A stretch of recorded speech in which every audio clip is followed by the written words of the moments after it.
Vamos falar então agora dos primórdios do monasticismo. O que é o monasticismo? O monasticismo é o movimento dos monges, pessoas que se isolam.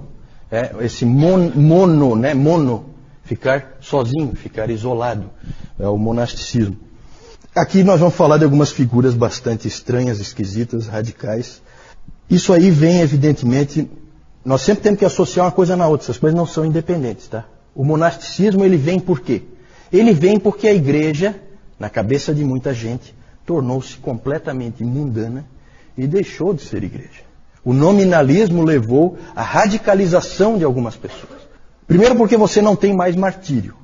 E algumas pessoas sempre quiseram ser martirizadas. Nós já falamos sobre isso domingo passado. Sempre tem aquele suicida, né, João? Então é complicado.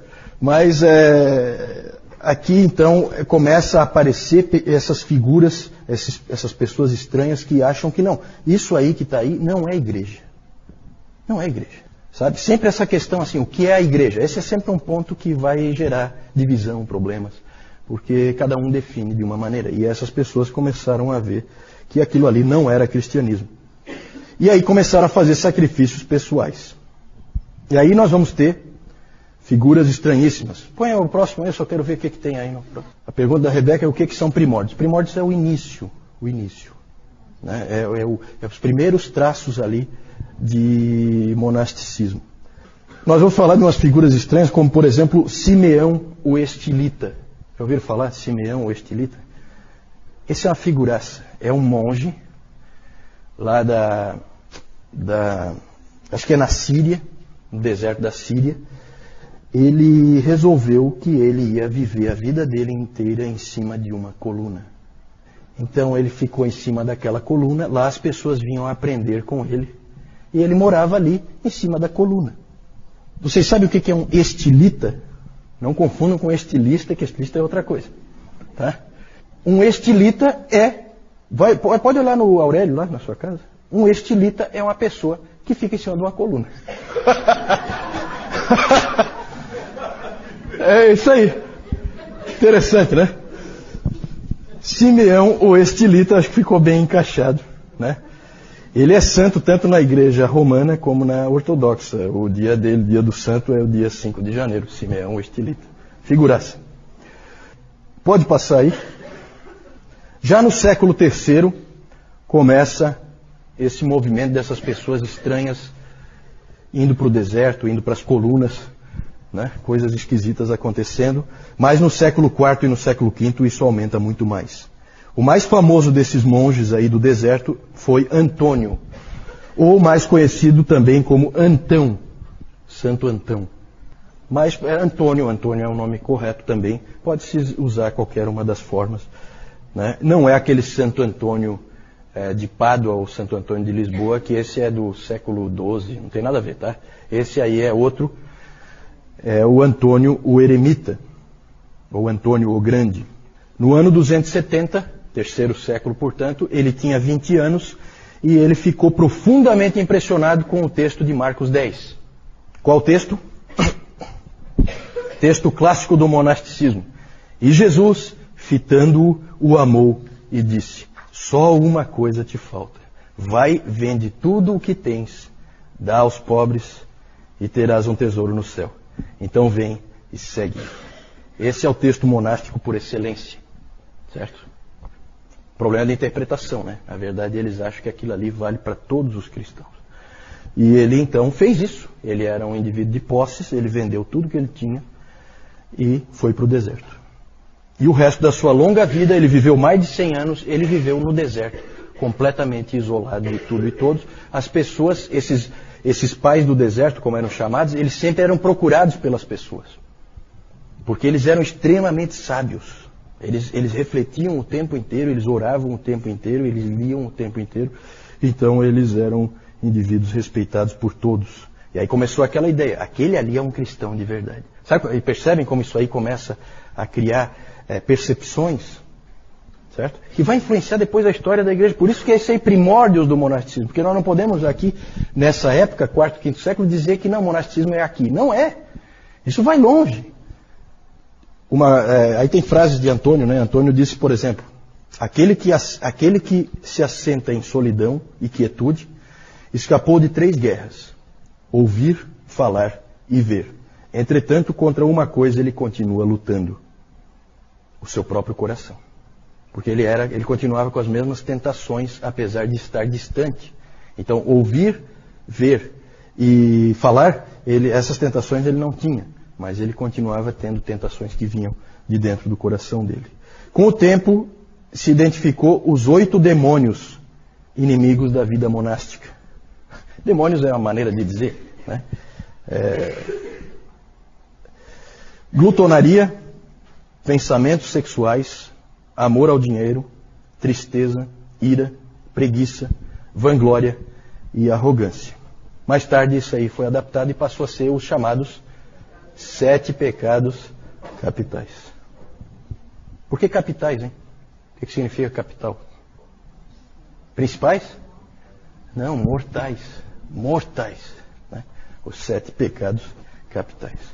Até hoje tem essa crença aí, né, em toda a estrutura do catolicismo romano, de que você tem os pecados veniais e os pecados mortais. Veniais são pecadinhos, assim, para eles, né? Que não são mortais. Estranho. Isso aí não tem base bíblica nenhuma. Tá? Cada um crê como quer. Interessante, gente, que nesse tempo, com os pais do deserto, e o Antônio foi o principal deles, mas houve muitos outros, com os pais do deserto, no Egito, chegou a haver fenômenos interessantes, como o fato das crianças brincarem em vez de mocinho e bandido. Sabe aquela brincadeira de mocinho e bandido? Eles brincavam de monges e demônios. Então, um garoto se vestia lá de monge e os outros ficavam lá espizinhando o garoto, tá? Né? Que eles eram os demônios. Isso aí ficou uma coisa forte ali naquela cultura. Começaram a aparecer histórias extravagantes de todo tipo a respeito desses pais do deserto.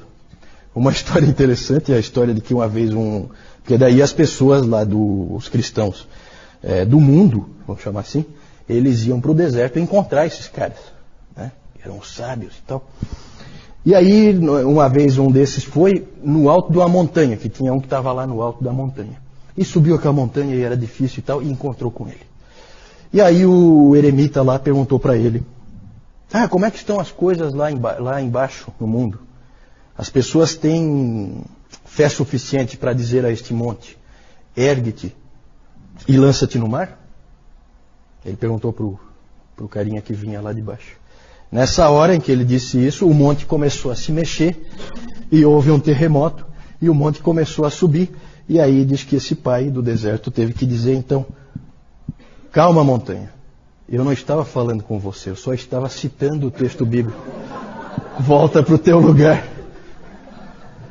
Então começaram a surgir esse tipo de história, e esse tipo de história no imaginário popular ia fortalecendo a crença de que esses homens eram homens especiais, né, muito acima de qualquer mortal comum, né? E então tinha muitas histórias assim, muitas.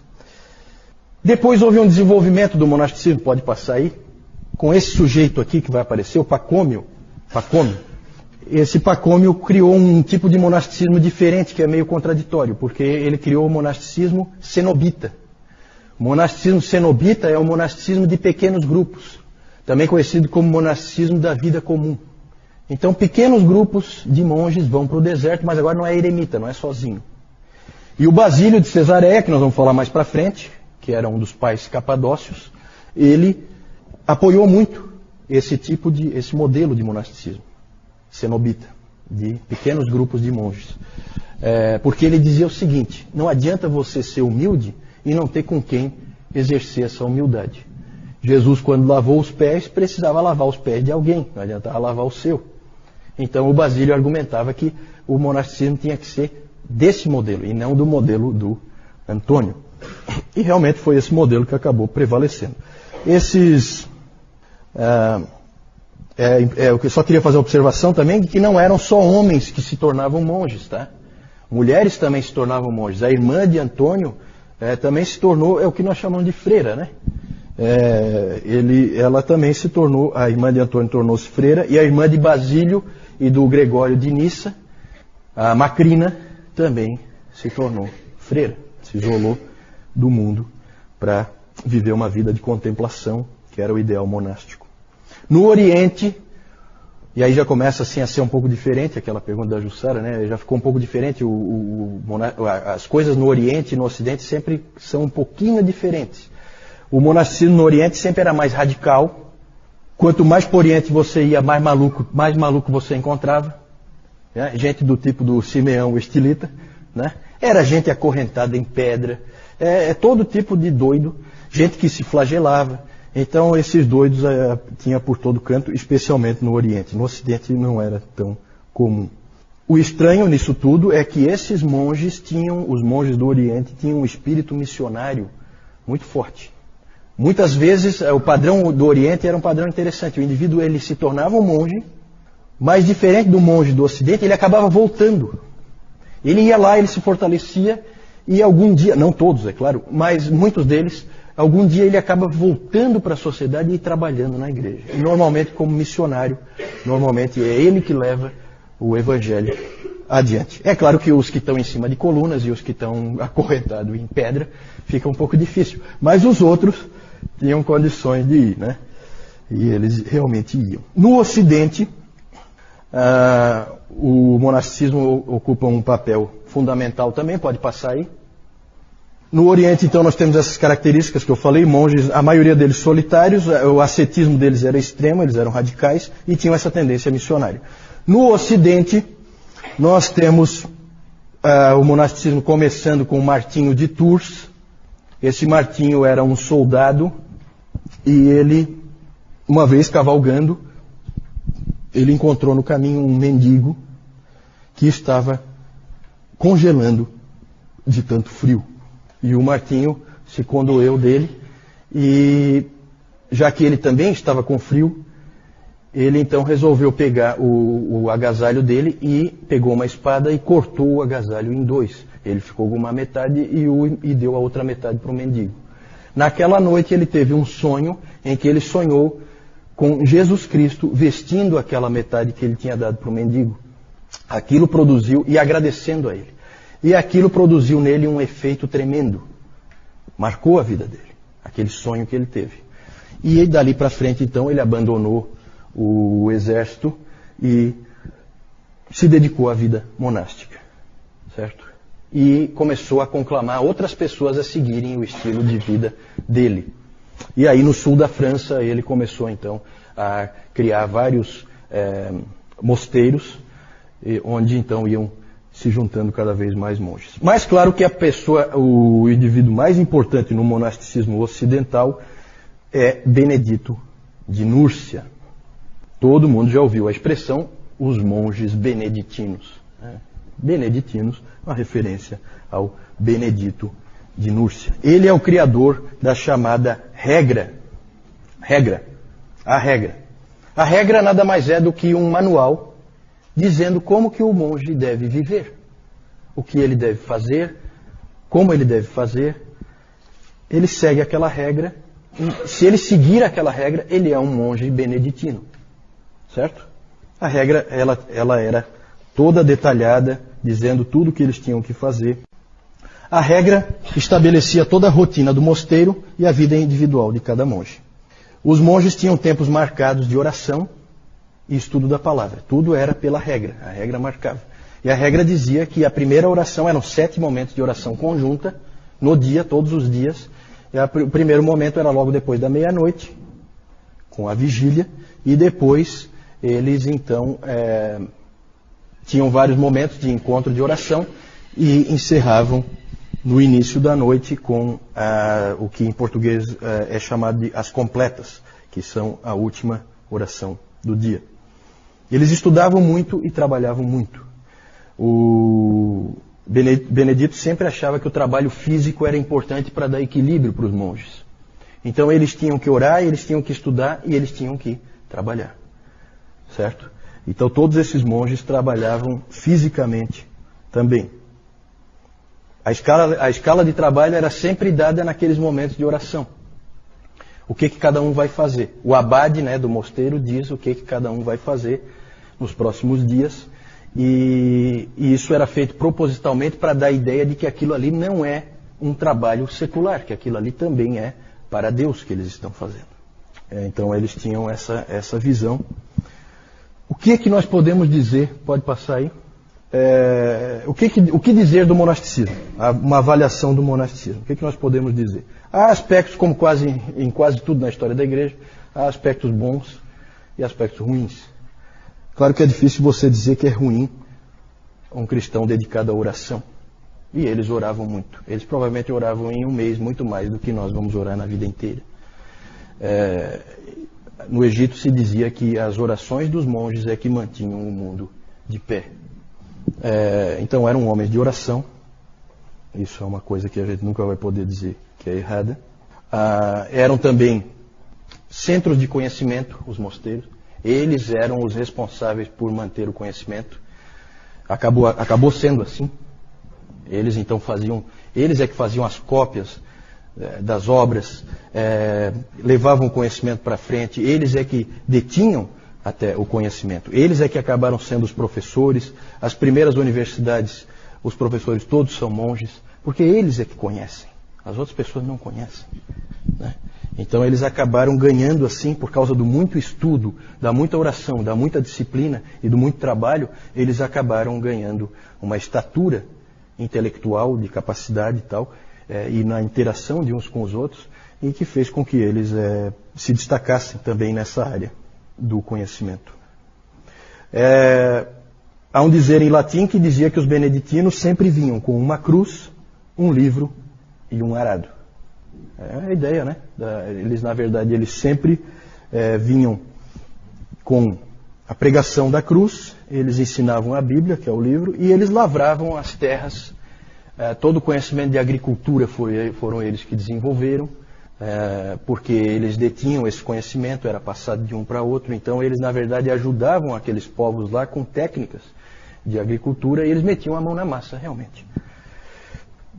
Tem outros aspectos interessantes deles, né? Eles têm assim algumas coisas que chamam a atenção. Tem uma frase da regra que diz o seguinte, que qualquer hóspede que venha ao mosteiro será recebido como se fosse o próprio Cristo. Então muitos viajantes no passado usufruíram da hospitalidade desses homens, que eram normalmente, não sempre, mas costumavam ser respeitados até pelos inimigos, porque por causa daquele medo, né, de você mexer com coisas sagradas e tal. Alguns não respeitavam, mas muitos respeitavam. Então, às vezes, era um local de refúgio você ir para um mosteiro desse. Lá você era recebido, você era bem tratado, porque a regra dizia que você tem que ser recebido como se fosse Cristo. Então, são aspectos interessantes que o Benedito colocou ali e que chamam a atenção. Outro aspecto também, e que a gente precisa louvá-los, é que os monges eram os missionários.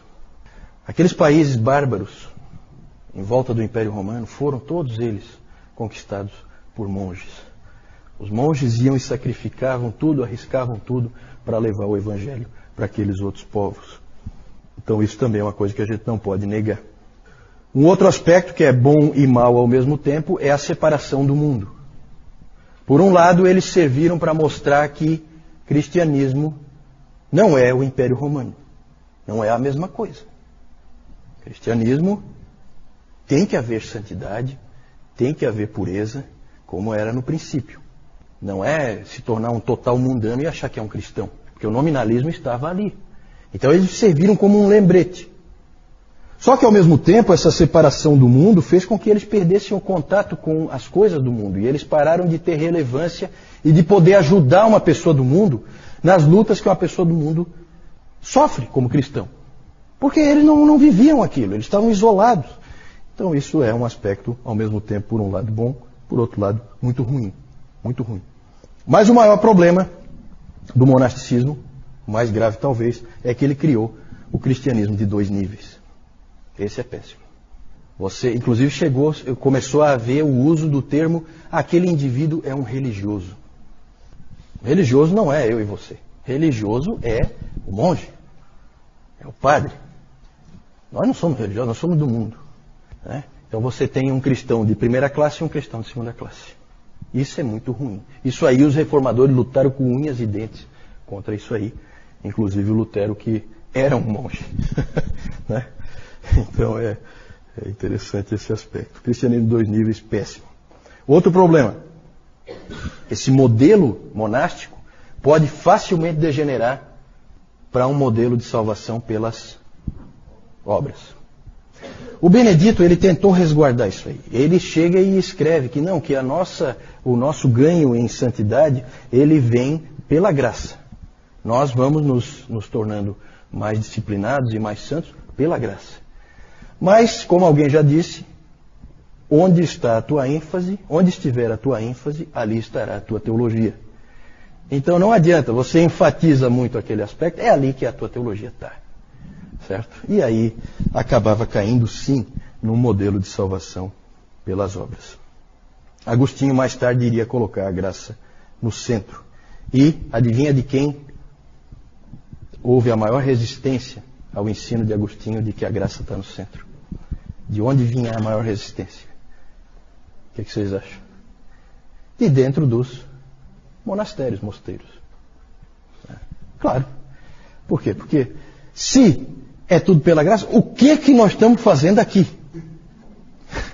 Esse era o pensamento. Então, o indivíduo corria o risco, se ele acreditasse naquilo, ele corria o risco de ficar sem identidade. Então, eles trabalharam muito. O Agostinho, ele é engraçado. Depois nós vamos falar do Agostinho, tá? Mais para frente, não hoje. O Agostinho, ele é interessante porque a Igreja Católica reverencia o Agostinho, né? Mas não acredita em nada que ele disse. É interessante isso aí. Sabe? É assim só uma coisa da boca para fora. Né? No fim das contas, gente, essa questão do monasticismo é muito difícil a gente avaliar o que Deus pretendia com isso aí.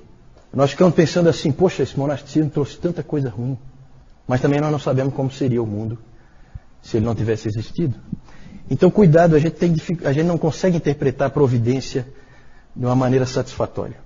É sempre difícil, certo? Será que você deixar o Eusébio ficar dizendo que Constantino é o representante de Deus na Terra e não haver nenhum contraponto a isso, vocês acham que isso aí acaba bem?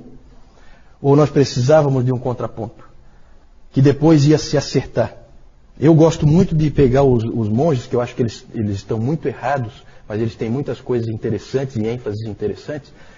Eu acho muito interessante aquela frase do J.I. Packer, que os puritanos são os monges que acertaram. E os puritanos foram os monges que ficaram no mundo e aprenderam a viver ali. Certo? Isso é interessante. Isso é para reflexão. Mais tarde nós vamos falar dos puritanos, né? Mas é interessante isso aí. Uma coisa leva a outra. Gostaria de ir adiante. Pode passar. Vou só mostrar aí as figurinhas. Aí nós temos umas figuras do Antônio Eremita. Então ali, os 8 demônios atacando ele. Não sei se dá para ver direito aí. Claro que são obras artísticas. Aqui ele sendo atacado por um outro demônio. Sempre tem essa noção de que ele está sendo atacado. E ali uma outra figura dele também. Pode passar. Aí, ó. Simeão, o estilita. Esse aí é uma figuraça. Em volta do lugar onde ele ficava foi construída uma igreja. Certo? Que hoje está em ruínas. Aqui onde agora tem uma pedra, era a coluna dele. Só tem a base. A coluna já caiu, né? A coluna é uma coisa que acaba caindo com terremotos, com coisas assim. Colocaram uma pedra ali e a igreja foi construída em volta. Tal a reverência que se tinha pelo Simeão, o estilita. Aqui, não sei se dá para ver, tem as pessoas que vieram ouvir os ensinamentos dele. Certo? Figura ímpar na história da igreja. Né? Vamos lá. Martinho de Tours ali, né? É uma obra de arte ali mostrando ele com o mendigo, né? É bonita essa história dele. E o Benedito de Núrcia, a sede dele, até hoje, né? A sede dos monges beneditinos, o mosteiro que ele começou é Monte Cassino, que fica na Itália, né? Essa é uma foto atual de Monte. A pergunta da dona Carlota é interessante. Esses monges, eles eram pessoas cristãos normais, vamos dizer assim, né? Pessoas leigas, ou eles eram do clero, né? Não é isso que a senhora quer dizer? Normalmente eram pessoas, na sua grande maioria, eram pessoas leigas. Os pais do deserto, geralmente pessoas com uma impressão como essa do Martinho de Tours. Martinho de Tours era um soldado. Ele não tem nada a ver com a igreja em termos de ser um oficial da igreja. Normalmente não eram oficiais da igreja nessa época, até porque havia ali uma reação à igreja como ela era. Então eram pessoas que não gostavam da cara que a igreja tinha agora. Certo? Depois, sim. Depois, o próprio Martinho de Tours, ele acabou sendo nomeado depois, então a coisa vai pelo caminho inverso. Ele acabou sendo nomeado bispo de Tours, mais tarde. Né? Mas primeiro ele se tornou monge. E aí depois ele acabou sendo nomeado bispo de Tours. Esse Benedito eu não... O Benedito, eu não sei bem a origem dele, tá? Eu vou dar uma investigada para a senhora. Eu não sei bem a origem do Benedito. Ele é de uma época posterior. A regra é que nós estamos encaixando aqui porque é o início do monasticismo. Mas o Martinho de Tours veio antes. O Benedito é posterior. Ele escreveu a regra no ano 540. Isso já é século VI. Né? Então já é um pouquinho depois. Nós estamos avançando um pouquinho aí só para ficar dentro do mesmo